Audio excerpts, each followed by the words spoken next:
Call the Plan Commission to order. It's Wednesday, November 13th at 6:31 on my watch. And we have a quorum, and we'll now say the Pledge of Allegiance. I pledge allegiance to the flag of the United States of America and to the republic for which it stands, one nation, under God, indivisible, with liberty and justice for all. Item 4 is public appearances, public's opportunity to speak on any subject that's not a specific agenda item. Don't have any. Item 5 is discuss and consider the minutes from the Plan Commission from October 1st and the Joint Plan Village Board meeting on October 21st. We'll take those either both at once or one at a time, depending on who wants to make the motion. I'll move both. Okay. I'll second. Melissa first, Kyle second. Any discussion on those or edits? Having heard none, all those in favor? Aye. Anybody opposed? Anybody abstain? Motion carries. Item 6 is a public hearing. It's the opportunity for public to provide input regarding the request from John DeWitt to rezone lots 2 of the CSM 13103 located north of CVS from PB, which is planned business, to NB, which is neighborhood business, and rezone lot 48 on Coyle Highland South, located on the southwest corner of West Cottage Grove Road and Limerick Drive, from NO, which is neighborhood office, to NB, neighborhood business. So,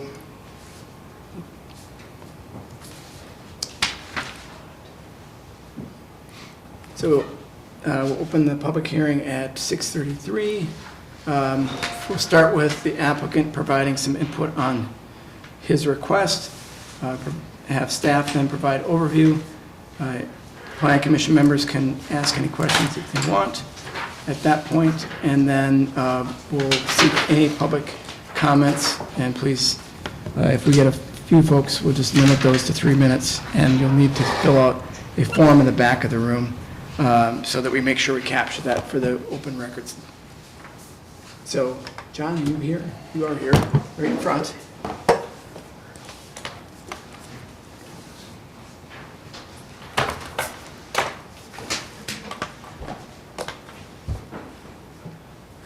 Thank you, ladies and gentlemen. I'm John DeWitt. I'm the developer for both of the lots in question here. They're in two different limited liability corporations, but they're all part of our overall Coyle Highlands and Coyle South subdivisions.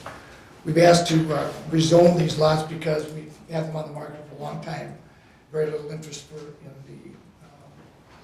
from the buying public for the zoning that's in place, and we felt by changing the zoning slightly, we could create some new options that wouldn't be available to us otherwise. And so we've talked to staff about this a little bit. And ultimately, we have filed a petition to do the rezoning consistent with what I understood the staff recommendation to be for this, for these two lots, and hope that we can get that done and hope we can get the property developed. These are the last two lots that we own in the two subdivisions. We think that in all probability, we will be looking at multifamily development in some fashion or another in both lots at some point in time. But this zoning would also keep open the option for other types of office construction, commercial uses and that sort of thing. So that flexibility is what is attractive to us with this zoning. Have not much more to say than that. Okay. Aaron? Yeah, so there's two parcels, as John said. One is kind of a remnant north of CVS. It's currently zoned planned business.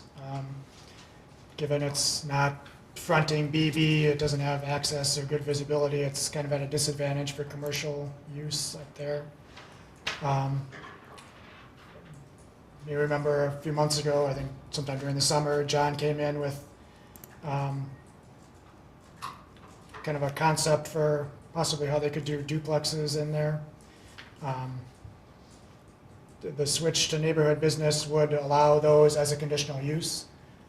So we'd still have to get a conditional use permit to do it. We'd probably have to do a CSM to lay out the lots. There'd be other steps subsequent to this if John does decide to go down that road. And as John said, it also keeps the options open to maintain that for a business or office use as well. The other parcel is south of BB, kind of across from the post office and across from Artisan Square, to the west of Artisan Square. That parcel is currently zoned neighborhood office. The switch to neighborhood business really just opens up the options for business uses a little bit more. It would allow retail by right as opposed to as a conditional use.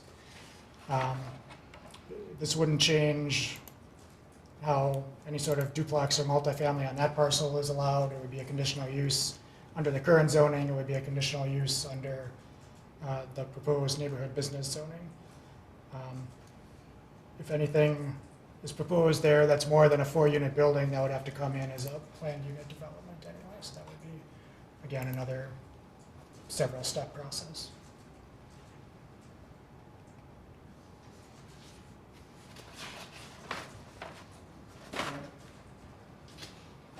Any questions for Mr. DeWitt or Aaron from the commission? I like the concept plan you brought in earlier behind CDS. That seemed like it worked out. We gave them some input on little tweaks. So that seems like it could be a good project. I think we talked about across from the post office there too. Probably not anything like across the street at Artisan Square. I think it's scale a little more traditional looking, perhaps scale it back a little bit. That's correct, yeah. We have had some people approach us on that lot 2 years. In fact, the plans that I showed back in June or July, whatever it was when I was in, were plans that somebody had looked at a couple of years ago. They decided not to go through with it, but we have another buyer looking at who would probably want to come in and do, values you could get on it, probably 25 to 30 units, I suppose, something like that. But we've informed everybody that's looked at this that if they're going to build an apartment building, they're going to be limited to probably 2 stories.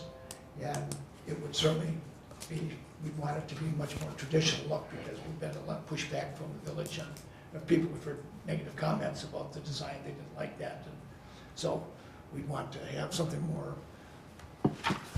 more traditional in the sense like, we own the Prairie Grove apartments, the 65 unit across behind the grocery store there. And those are nice. Yeah, They're very traditional and they're going to look nice for a long time. Yeah, and they're well kept up. The management, well, probably would end up with the same management company. Whoever does it, they're awfully good. They're awfully good.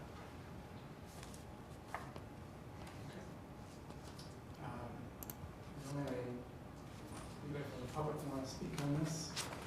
Yeah, You, I wouldn't mind speaking. you got Yeah, my name is Kyle White, so join us to move to the podium. yes, please. Yeah, so first of all, appreciate, I'm one of the 8 houses that backs into the farm golf course currently.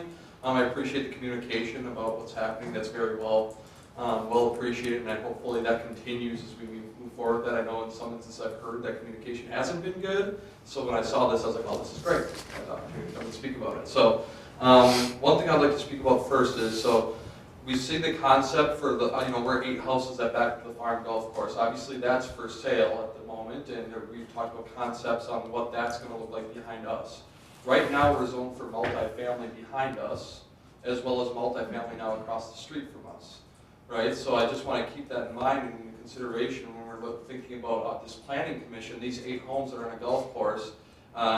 We're talking about 5 to 20%, this is national statistics, for property value with the golf course when you're on a golf course property. When that just the golf course sale itself will affect our property value. Then if you add multifamily, national statistics say that up to 13% of your property value can decrease if there's multifamily directly next to your residence. So that's national statistics, it's not Cottage Grove, I get it, I understand that, but understand that just by not having that golf course, property value goes down. Adding multifamily behind us, property value goes down. Adding multifamily across from us, we're now sandwiched in between a bunch of multifamily. I would just like to keep that in consideration. I came to the, I think there was some sort of when we were talking about different zones, they were talking about, you know, how's it zoned, leave your comments, I know I left some comments about, you know, it'd be nice to be involved in the conversation. Obviously, I'd be much appreciated and love to be a part of that conversation. And like I said, I appreciate the communication, I really do. It really, you know, obviously it might have direct impact on our home value and what we, you know, we weren't here, unfortunately. Our home was only built 4 years ago. The conversation started 5 years ago. So for us that, you know, pay taxes in the city, it's nice to have that communication, and we'd love to continue to be a part of that conversation. I just hope that this group here takes into consideration that, you know, there's a group of 4 or 5 of us right here from that area, taking into account this current taxpayers that have those homes right there. Okay, so that's all I ask. So.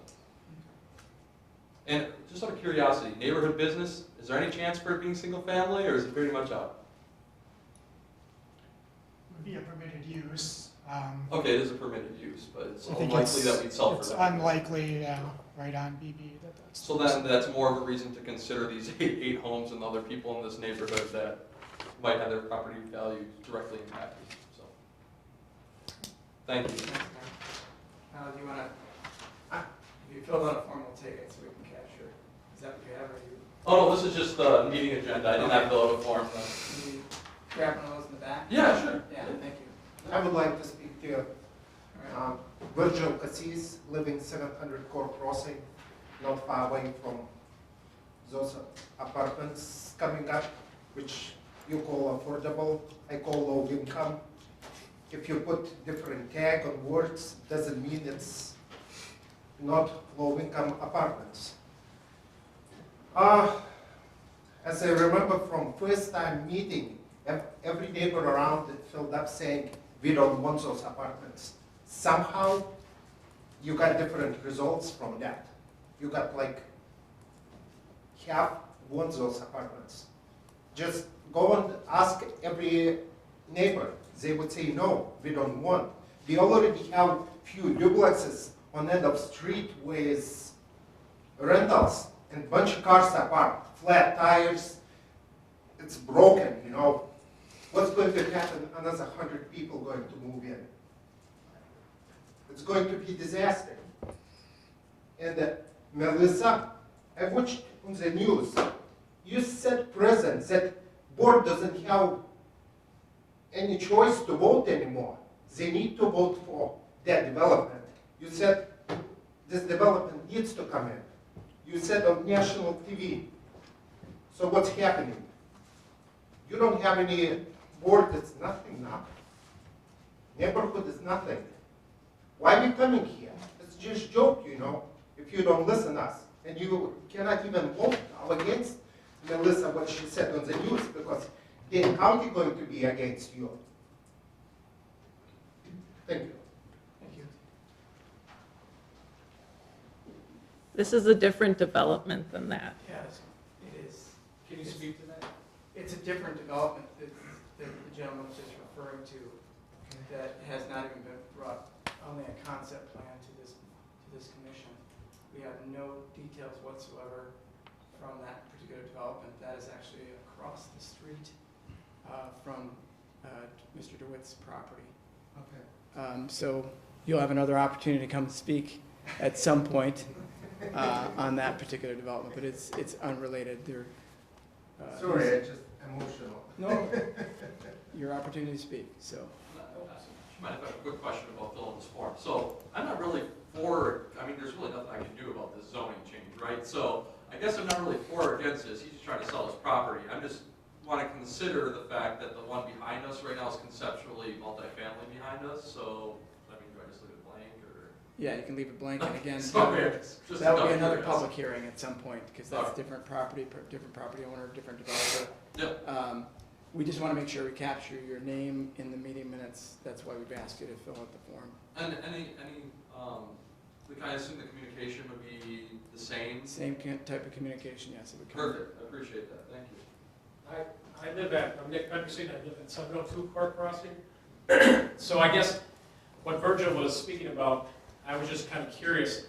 When I saw that article in the paper, or I saw it on Channel 3000, it just seemed like that moving up company was a done deal. Okay. I'm very concerned about that. There's literally no room on our streets, and we're gonna put a 105 unit complex in a span, or a spot that cannot fit that. That's where I'm confused. Yeah, and you'll get an opportunity, as I said earlier, to talk about that when that actually comes to Sure, fruition. sure. This is unrelated.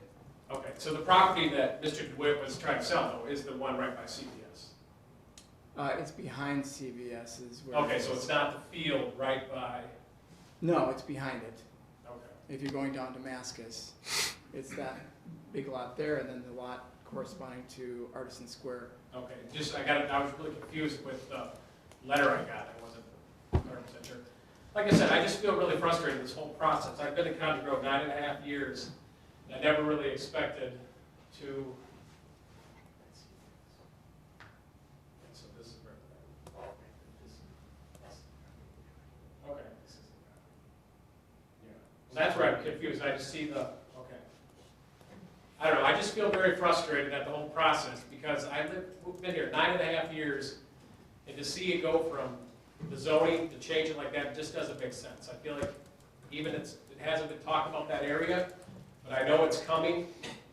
I work in a high poverty school, I see it, it's just very frustrating. So, I mean, I love Cottage Grove, but you're gonna force my hand, I don't wanna have to move, but like I said, we all pay taxes, we all pay a lot of taxes.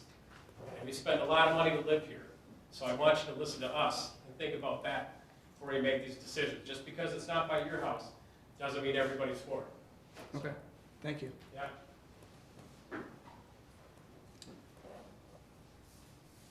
Anyone else? All right, then we'll close the public hearing at 6:47 and move on the agenda. Item 7 is discuss and consider a request from John DeWitt for a rezone Lot 2 of CSM 13103 located on the northwest of CVS from PB Planned Business to NB Neighborhood Business. Any further discussion from the commissioners? John, could I just ask John, the developer, a question?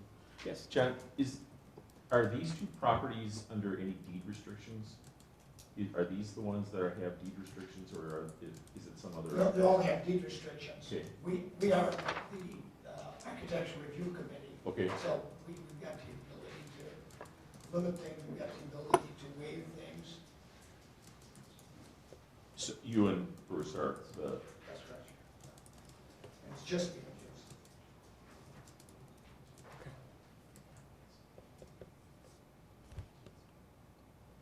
Any other comments, questions? Otherwise, is there a motion on this?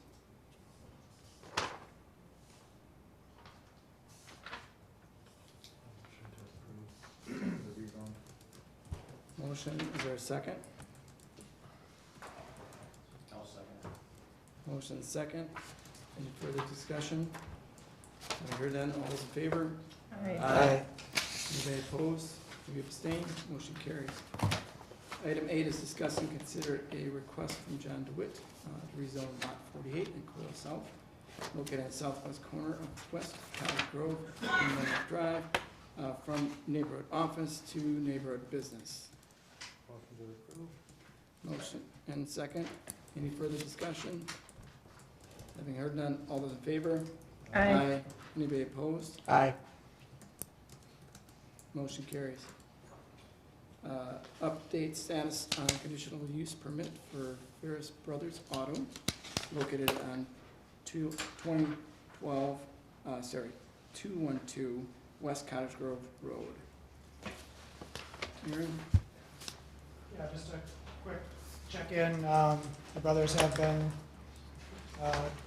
talking to pavers and fence companies, things like that. It's obviously not paving weather anymore. So it gives them a little bit of time to kind of get their stuff together. We're gonna help them get their application materials together, and it looks like hopefully in December we'll have them come in for the conditional use permit. All right, any questions for? Aaron, what was the meeting that this was discussed before, where there was more background? Do you remember? October 1st. Okay. check for sure. So they're not really gonna be able to do anything yet this year, if Mother Nature decides to continue being. No, but I think we want to get the conditional use permit approved as soon as possible, so as soon as the weather changes, they can get going right away. Addressing the issue. It's something they want to do as well, it's not, I mean, Yeah, I think they're kind of excited about having the paved area, as long as it's kind of a win for them and hopefully a win for the neighbors. Keep things hidden also. it seems like they're trying to keep it more organized now It looks too. like it, yeah. Yeah, there's no noticeable difference since when we had them for the first time. But I think you want to get that nailed down before they get their paving prices and think twice about it. We're hearing a certain amount of that.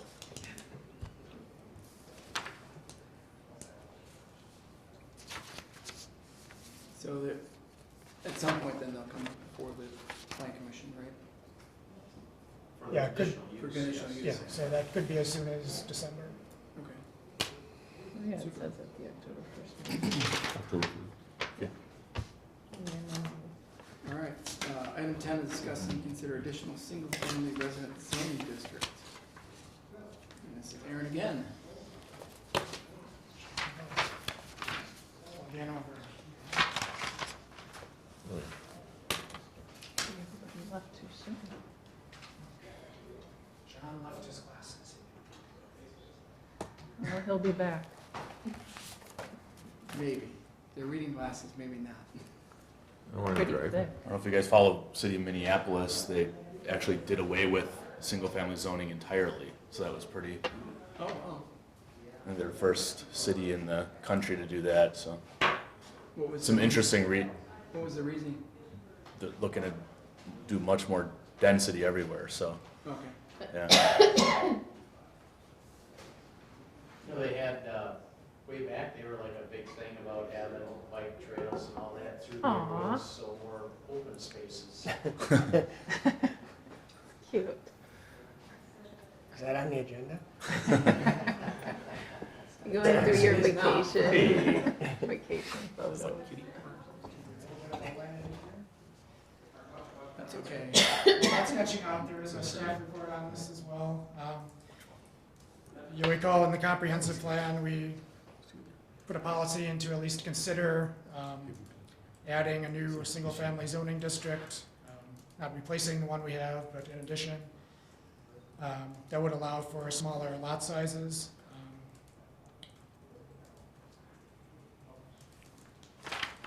So the chart in the staff report shows a few comparable communities and some of the smaller lot size zoning districts they have. Recall the current minimum in Cottage Grove is 10,000 square feet. DeForest has an option that's a minimum of 7,000, Fitchburg 7,200, McFarland 6,000, Wanakee 8,500. Why this isn't. Your computer prefers the picture over the Mhm. numbers, just Yeah, saying. I've got an actual Oh, that's weird. PowerPoint here, but Is it plugged in all the way, maybe? No, I had this the other day to make it pink. Is it one of those jiggly?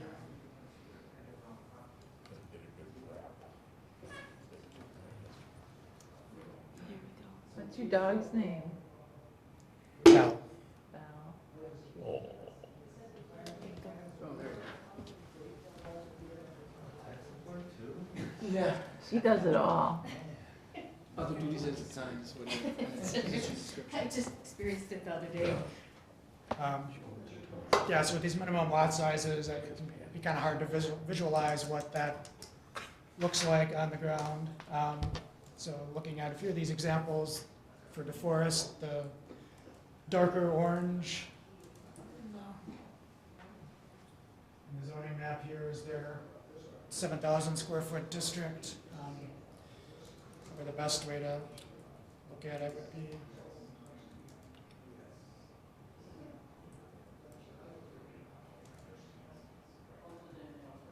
Aaron, based on what you're hearing and seeing and all the, going to conferences, et cetera, what is your suggestion here? We should have a district that allows for smaller lots than 10,000 square feet. I realize it, but would you recommend a particular lot, minimum lot size then out of all these? You've got a variety of, Yeah, I think 8 would be not too jarring to, even if it's adjacent to existing subdivisions that we have. Could go as low as 7,500. Some of the examples here, so this is kind of what the street into Forest looks like with the 7,000 square foot lots. I don't know that it looks that different than a street in Cottage Grove would. it just presents more opportunities for a developer to come up with a different concept, perhaps. And it doesn't necessarily reflect value of the home, because there's homes in Middleton on 4,000 square foot lots that are 500 Yeah. plus thousand. What would you suggest regarding street frontage? I see a lot of these don't have anything.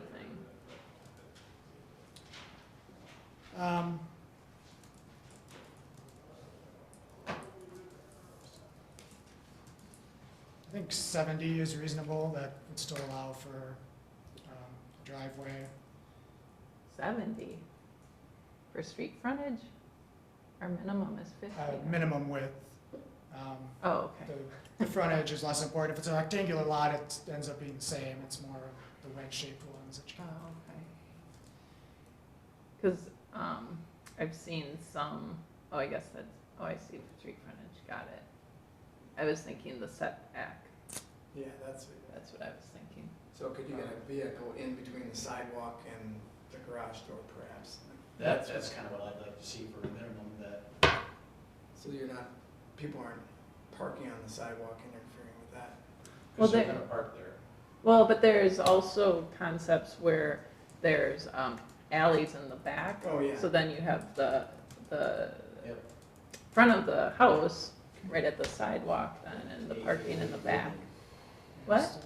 A lot of the Viridian developments. Right, but it also, I mean, then you think trash pickups in the alley, so it's not out at the curb.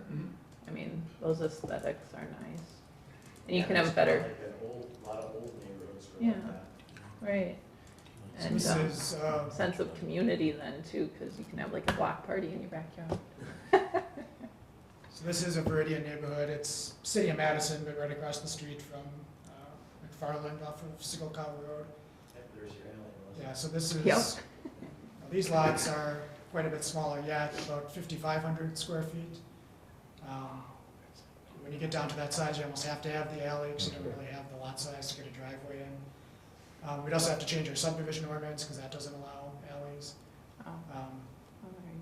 And a lot of times when Viridian does this, they do it as a planned unit development. I know the neighborhoods in Sun Prairie were done that way, and that would be an option here as well. I believe these lots were right around that 8,000 range and about 70 feet wide, so that's kind of what. Okay.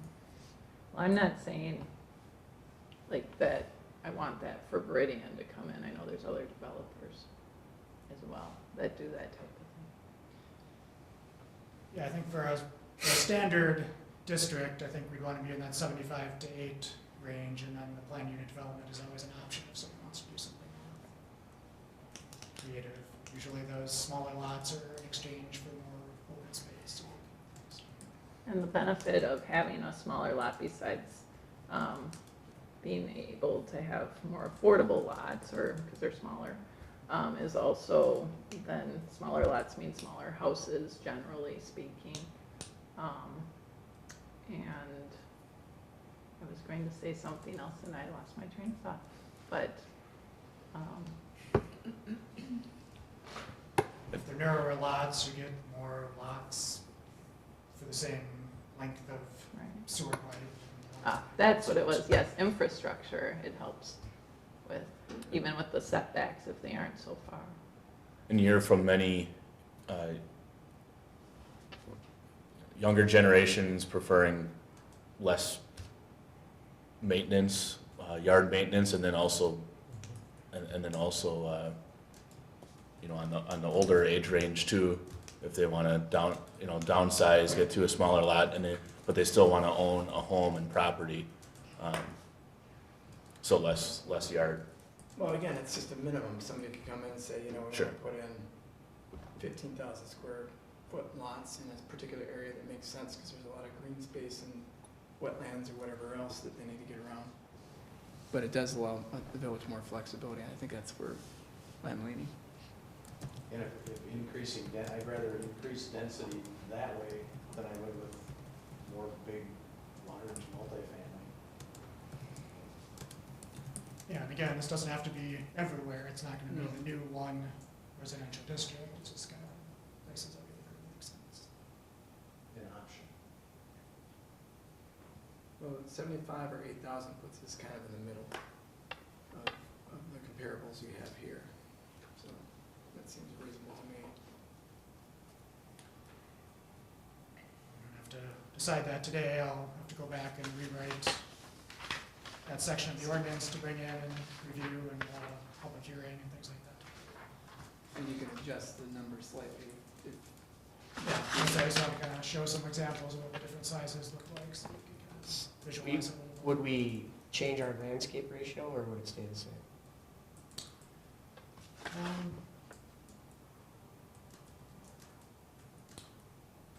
I guess I would want to double check that and make sure it still makes sense. So you probably would end up having a smaller backyard in some of those situations. Well, DeForest has 50% on 7,000, so. Oh, yeah, look at that. There's a lot of homes So that I do we- question whether they meet the landscaping at all. It's kind of like the business landscaping, then you go there 5 years from now and you'd rather have no landscaping and have just mow the grass than the bad maintenance of the landscaping that was put in. But that's another story. Yes, for a different meeting. Well, and this is really just talking about the percentage of Right. green space, whatever. Yeah. So it sounds like there is interest in at least drafting a section up and bringing it back. Yes. Yeah, I think so. Somebody else? Is that all you need, Aaron? Just Some direction. all right, super. Is Monona, like, you didn't include like the super small lot sizes, does Monona have like a small, or is that? Didn't look at Monona, 'cause they're not really Oh. doing a lot of new single-family Right. developments, so they're, I know most they of their did, lots are probably older. yeah, they did one, I guess it was a planned unit development, because they did like 7 on an acre. Yeah, the real super small ones are Yeah. probably most likely. They had a lot of lake lots that were real small, and I mean, a lot of those were built, or bought up, Right, and, 2 houses and combined, yeah. but that one with the 7 houses on 1 acre, like those, houses sold for like 410,000, so it doesn't necessarily mean smaller like lot sizes, less expensive. I think they're at 10,000. Well, at 10,000 right now. I think so. oh,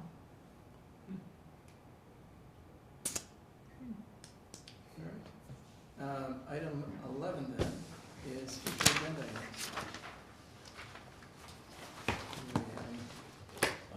Aaron and I are meeting with, moving out tomorrow, so we'll find out what their plans are. But yeah, to clarify on the county was funding based that they were looking to do. It has nothing to do with the village per se, as far as they haven't applied for anything at the village. And then, Seems to be some confusion that at least one person that called in thinking the village got the money and the village applied for that. And to explain, well, it's the developer. and then Gray Wolf may be ready with hotel submittal. Hey.